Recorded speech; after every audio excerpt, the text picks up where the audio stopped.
These are 5 things that I did to go from hyper masculine to stepping into my feminine.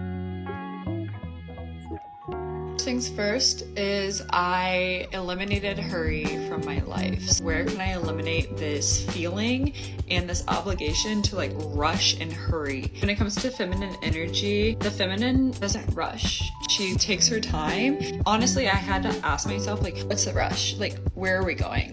Eliminating all things in my life that made me in a hurry, remind myself to actually enjoy the process, because that's the best part about living, is like getting into something and juicing all of the yummy deliciousness out of it. Because what's the point if you're just like in a hurry, stressed out, chaotic? Yeah, you get to where you want to go, but you're literally so tired because you rushed through it the whole entire time. Number 2 is cutting out anything that is draining your energy. And this can go multiple ways. Obviously, first and foremost is boundaries. So if you are someone who has a hard time saying no, we have to get into a better habit of doing this. But also asking yourself, like, what things are constantly draining you? What things in your life, like, do you finish and you're just like, that is a key indicator that that's probably not very aligned. Eliminating anything that drains your energy.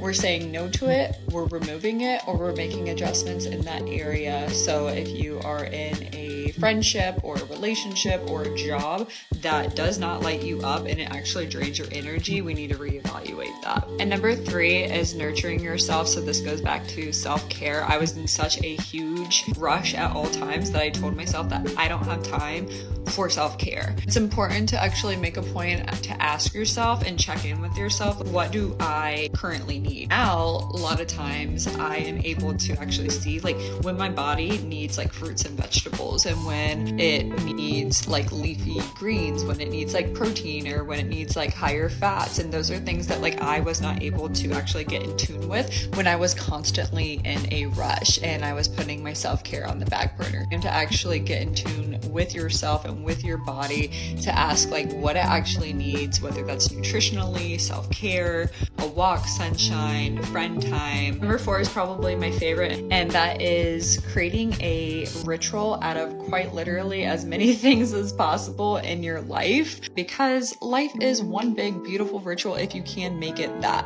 When we are just waking up and throwing ourselves into like the next thing, and again rushing, that's why I said that eliminating hurry out of your life is probably number 1 out of everything, because it allows you to do the rest. Make a beautiful ritual out of everything. So your morning routine, like find a really good book that like lights you up. Find like a fun little coffee cup that's like super cute, makes you feel fancy. Find like your favorite like creamers and coffees and an incense. Get like a really bougie candle, you know, really spice up, like get yourself some flowers, you know, and sit next to them. The more you can expose yourself to beautiful rituals and beautiful things that this life has to bring, the more beautiful honestly you're gonna feel, and the more relaxed you're gonna feel as well. Last but not least is learning about the seasons. I know this might sound random, but once I actually learned about living with the seasons, I learned this through actually studying astrology, and this just really changed my life, honestly.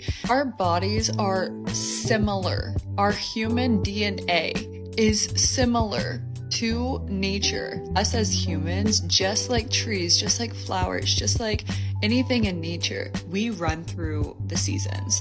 And because we are the way that we are, and we love to push our limits, we have trained our bodies and our mind to live in this constant state of summer 24/7, where we are full throttle energy, putting out all efforts, all energy to the max. This has literally gotten a lot of people into like burnout, where they're like, they need to tap out, they need to quit things, they need to leave their job, they need to do the most extreme things because they are burnt out.